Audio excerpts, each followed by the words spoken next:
सभी को सलाम, नमस्कार। दोस्तों, कोरोना वायरस के कारण देश में और विदेश में जो परिस्थितियां बनी है, उसके कारण आज पूरे विश्व में करीब करीब 20 लाख लोग कोरोना वायरस की बीमारी से ग्रसित हो गए हैं, जिसमें अकेला यूनाइटेड स्टेट ऑफ अमेरिका जहां पर 6 लाख ग्रसित हो चुके हैं। स्पेन, जर्मनी, जापान, ब्रिटेन, यहाँ पर करीब करीब 1.25 से 1.5 लाख तक लोग इस बीमारी से ग्रसित हो चुके हैं। सुखद बात यह है कि करीब करीब 5 लाख लोग ठीक भी हो चुके हैं, और इस पूरी मानव जाति और भारतवर्ष के लिए भी एक बहुत ही सुखद खबर है।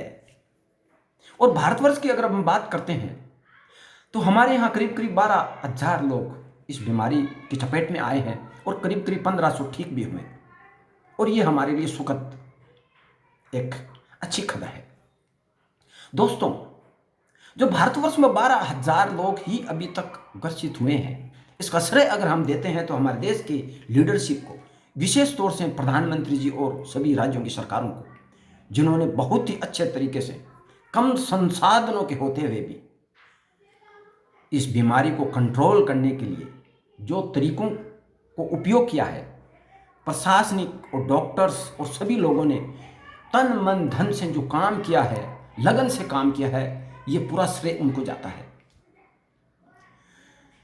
क्योंकि अमेरिका, जहां पर करीब करीब 6 लाख लोग इस बीमारी से ग्रसित हुए हैं, उन्होंने शुरू में परवाह नहीं की थी और उन्होंने लॉकडाउन भी नहीं किया था। और आज जब वहां पर यह स्थिति हुई है तो उनको पूरे देश में इमरजेंसी लगानी पड़ी है। और वहाँ की जनसंख्या केवल 30 करोड़ है, हमारे यहाँ पर 130 करोड़ जनसंख्या वाला देश है। अगर हमारे देश के लीडर्स भी अगर निर्णय समय पर नहीं लेते तो आज हमारे देश की क्या परिस्थितियाँ होती, कैसी स्थिति होती, ये सोचने से भी हमें डर लगता है। इसलिए हमारे जितने भी लीडर्स हैं, स्पेशली हमारे प्रधानमंत्री जी नरेंद्र मोदी जी, हमारे देश के डॉक्टर्स, मेडिकल टीम्स है, पुलिस अधिकारी है, प्रशासनिक अधिकारी है, उनका जितना हम एहसान माने उतना ही कम है। विशेष तौर से हम रमजान चूंकि शुरू होने वाले हैं, हम अल्पसंख्यक समाज के लोगों से निवेदन करेंगे कि रमजान के दौरान वो बहुत ही एहतियात रख करके रमजान रखेंगे। चूंकि अभी भी अल्पसंख्यक समाज की कई कॉलोनियों में ऐसी घटनाएं देखने को मिली है कि डॉक्टर्स पे हमला किया गया है। वो लोग जो डॉक्टर्स पे हमला कर रहे हैं, लगता है वो शिक्षित नहीं है, बुद्धिजीवी नहीं है, सामाजिक जागृतिवान नहीं है। कुछ 1% लोग ऐसे हो सकते हैं।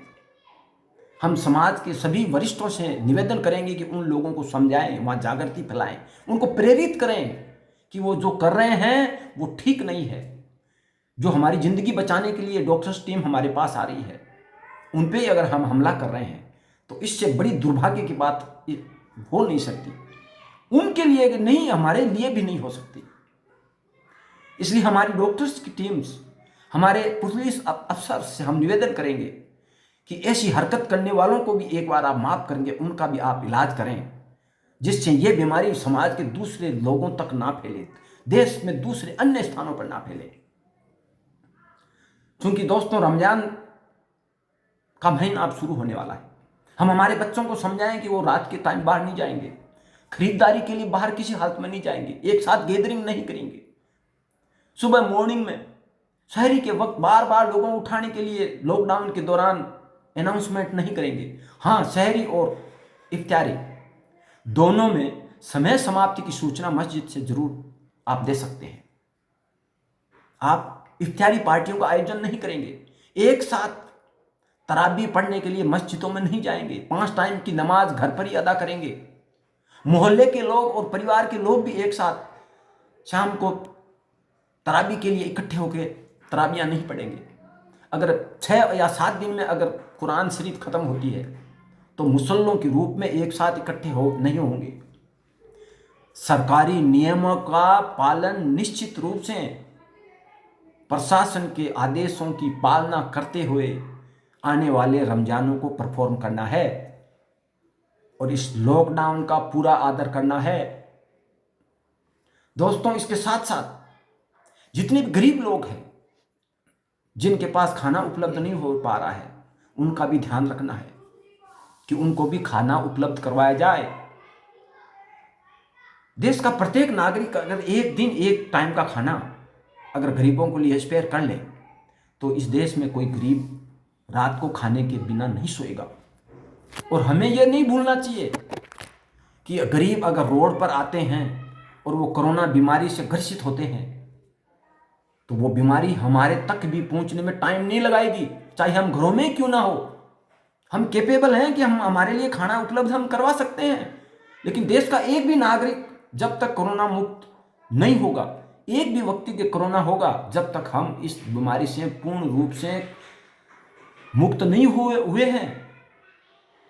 इसलिए गरीब जितने भी लोग हैं हम प्रयास करें, हम अगर कैपेबल हैं तो हम उनको जहाँ तक हो सके खाना उपलब्ध करवाएं, जिससे वो भी सेफ रहेंगे। वो अगर सेफ रहेंगे तो हम भी सेफ रहेंगे।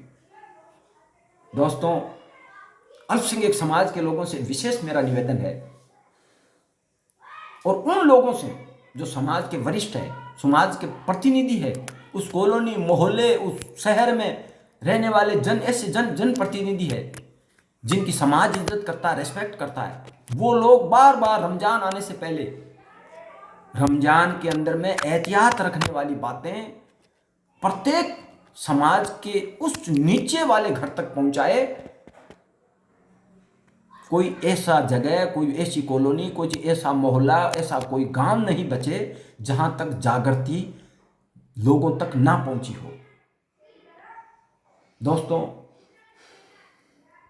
जितना भी धन्यवाद हम इस देश के लीडरशिप को दें उतना कम है। जिस तरीके से इस कोरोना वायरस बीमारी को कंट्रोल करने के लिए जो उपलब्ध तंत्र हमारे देश में उपलब्ध है, उनको अच्छे से उपयोग करके इस बीमारी को कंट्रोल किया है। और आज अमेरिका भी भारतवर्ष की तरफ अपनी दवाइयों के लिए देख रहा है। हमारे पास दवाइयों की कोई कमी नहीं है। इस देश में उचित मात्रा में दवाई है। हमें डॉक्टरों का पूरा कोऑपरेट करना है। अगर डॉक्टर खुश रहते हुए हमारी बीमारी का इलाज करेंगे और हम भी खुश रहेंगे तो ऐसी हिम्मत नहीं इस बीमारी की कि वो हमारा पीछा छोड़ के, इस देश का पीछा छोड़ के जल्दी ही हम इससे मुक्त ना हो जाएं। वो दिन दूर नहीं कि हम इससे निजात जल्द ही पालेंगे, बशर्ते कि हमारी मेडिकल टीमों का हम रेस्पेक्ट करें, हमारे प्रशासनिक अधिकारियों का हम रेस्पेक्ट करें, उनका स्वागत करें, उनको हम खुश रखें। 24 घंटा वो हमारे लिए भाग दौड़ कर रहे हैं, अपनी ज़िंदगी खतरे में डाल के हमारे लिए भाग दौड़ कर रहे हैं। वो भी हमेशा खुश रहने चाहिए। तो अगर वो खुश रहेंगे तो निश्चित रूप से हम भी इस बीमारी से बहुत जल्दी मुक्त होंगे, हमारा देश मुक्त होगा और हम वैसे ही जनरल लाइफ जीने लगेंगे जैसे हम पहले जिया करते थे। इसी आशा के साथ एक बार आपको दोबारा जय हिंद, जय भारत। हुसैन खान, जयपुर, राजस्थान। धन्यवाद।